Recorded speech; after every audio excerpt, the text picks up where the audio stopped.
Barrister صاحب آپ کے خیال میں کیا ہو رہا ہے؟ کیا واقعی آپ کو لگتا ہے کہ مولانا صاحب جو ہیں حکومت مخالف تحریک کے لیے سنجیدہ ہیں؟ کیونکہ مولانا صاحب اکثر دکھاتے رائٹ کی ہیں، لگاتے لیفٹ کی ہیں، اور ایسا وہ صرف اپوزیشن کے ساتھ نہیں حکومت کے ساتھ بھی کرتے رہتے ہیں۔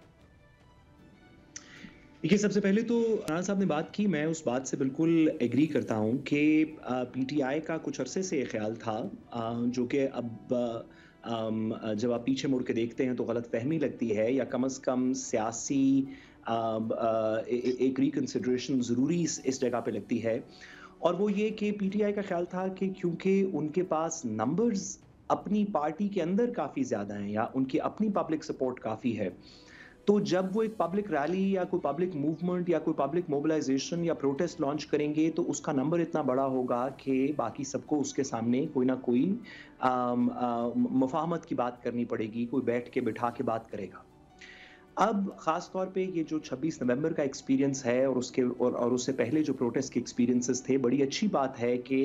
ایک پارلیمانی روایت اس کے اندر مزید ایڈ ہوئی کہ اپوزیشن کی پولیٹیکل پارٹیز کو ایک کسی طریقے سے جو حکومت کا حصہ نہ ہو، اگر وہ کسی طریقے سے کسی متفقہ ایجنڈے کے اوپر، جس میں ہر شخص کی ایک دو باتیں مان لی جائیں، ہو سکتا ہے سب کی پوری ڈیمانڈز پوری نہ ہو سکیں، لیکن اگر اپوزیشن کوئی اتحاد قائم کر سکے تو ہمیشہ حکومت کے اوپر اور ریاست کے اوپر بھی ملٹیپل پارٹیز کا تھوڑا زیادہ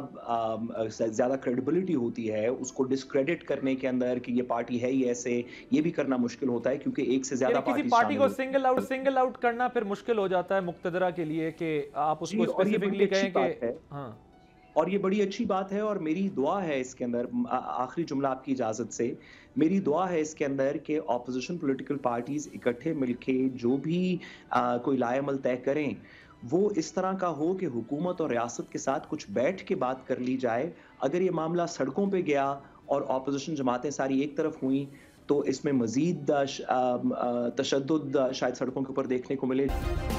سبسکرائب کریں اور بیل دبائیں تاکہ کوئی خبر رہ نہ جائے۔